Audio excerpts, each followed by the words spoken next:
হরে কৃষ্ণ। আজকের বিষয় হচ্ছে কামিকা একাদশী। 15 শ্রাবণ, 31 জুলাই বুধবার,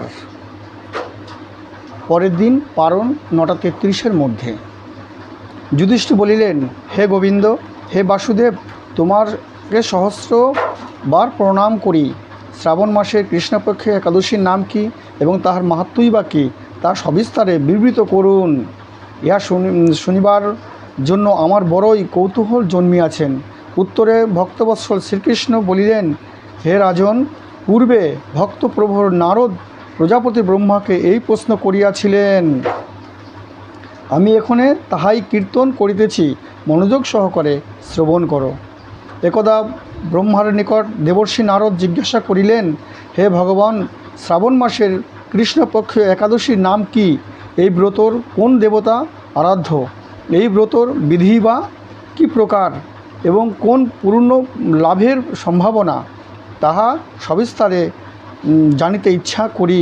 আপনি কৃপাপূর্বক জানাইলে কৃতার্থ হইব। নারদের এই প্রকার বাক্য শ্রবণের ব্রহ্মা অত্যন্ত প্রীত হইয়া বলিলেন, হে বৎস, লোক মঙ্গলের জন্য তোমার প্রশ্নের যথাযথ উত্তর দিতেছি, শ্রবণ করো। শ্রাবণ মাসের কৃষ্ণপক্ষে একাদশীর কামিকা নামে জগতে প্রসিদ্ধা। তাহার স্মরণ মাত্রেই বাজপেয়ীর যজ্ঞের ফল প্রাপ্তি হয়ে থাকেন। বলুন আপনারা সবাই, জয় কামিকা একাদশী কি জয়।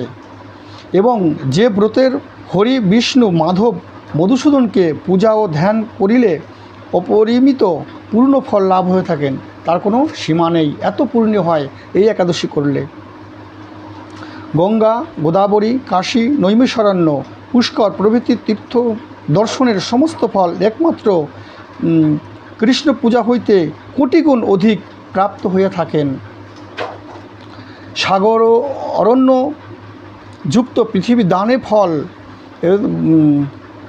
সবৎসা দুগ্ধবতী ধেনু দানের ফল অনায়াসী এই ব্রতর লাভ হয়ে থাকেন। শ্রাবণে যে মানব শ্রীধরকে পূজা করেন, তিনি দেবতা, গন্ধর্ব, উর্গ, অরণ্যজ্ঞ দ্বারা পূজিত হয়ে থাকেন। সুতরাং পাপীভীরু মনুষ্যের পক্ষে কামিকা একাদশীর সর্বপ্রযত্ন সহকারে যথাবিধি ভগবান শ্রীধরের পূজা অবশ্য করা কর্তব্য। যাহারা পাপপূর্ণ সংসারের সাগরে নিমগ্ন, এই ব্রত তাহাদের উদ্ধারের একমাত্র উপায়। যারা পাপপূর্ণ সাগর, আমরা এত সংসারে পাপী জর্জরিত হয়ে গেছি, আমাদের একমাত্র উপায় এই একাদশীর ব্রত অবশ্যই করণীয়। এই ব্রতর ন্যায় পবিত্র পাপহারী শ্রেষ্ঠ ব্রত কোথাও দেখা যায় না। হে নারদ, শ্রীহরির স্বয়ং ইহার এইরূপ মাহাত্ম্য কীর্তন করিয়াছিলেন। আধ্যাত্ম বিদ্যার ব্যক্তির যে জ্ঞান অর্জন হয়, এই পালনে তাহা অপেক্ষা অধিক লাভ হয়ে থাকেন। আধ্যাত্ম জ্ঞানী ব্যক্তিরা যত পড়াশোনা করে যত জ্ঞান অর্জন করেন, তার থেকে বেশি ফল এই ব্রত করলেই তার লাভ হয়ে থাকেন। রাত্রি জাগরণের সহিত যারা এই ব্রত পালন করেন, তাহারা কখনো যম ও সংহারকর্তা রুদ্রের মূর্তি দর্শন করে না বা কোনো প্রকার দুর্দশাগ্রস্ত হয় না।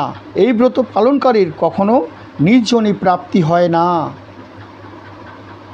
যোগীগণ এই ব্রত উপবাসের ফলে ঈশ্বর সাযুক্তা মুক্তি পর্যন্ত লাভ সমর্থ হয়।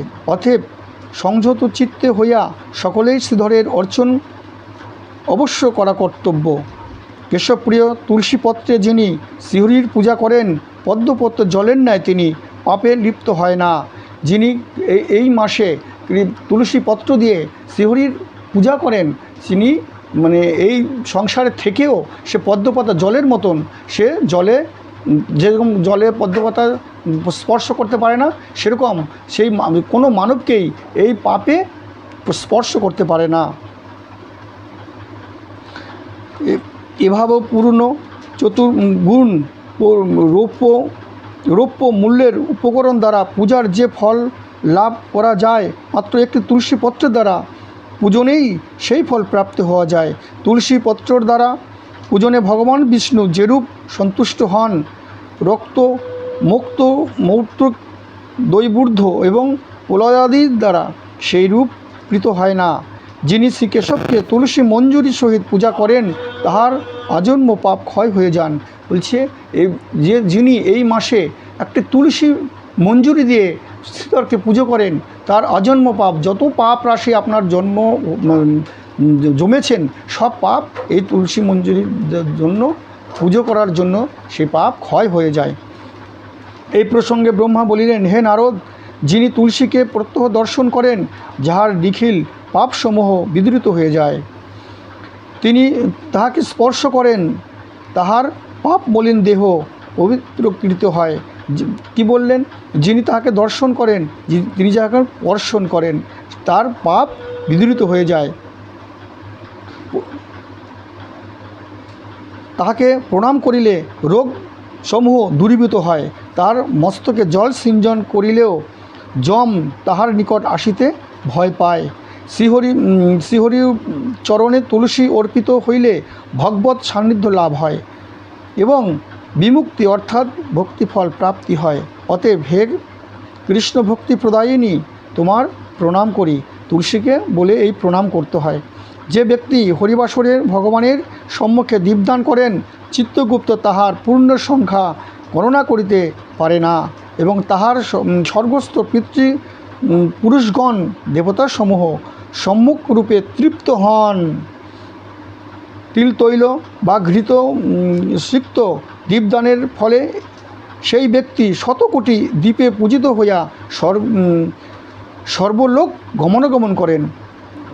সর্বলোক মানে যেখানে যে লোকে সে যেতে চায়, সে সেই লোকেই যেতে গমনাগমন করতে পারেন।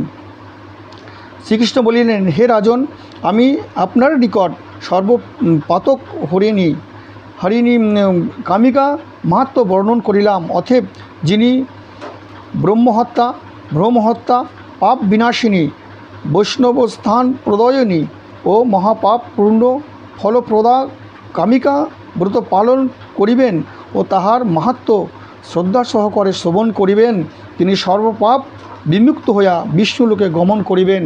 সেই জন্য আপনারা সবাই কামিকা একাদশী ব্রত অবশ্যই করবেন এবং পরের দিন 9:33 মধ্যে পালন অবশ্যই করবেন। সবাই ভালো থাকবেন। হরে কৃষ্ণ।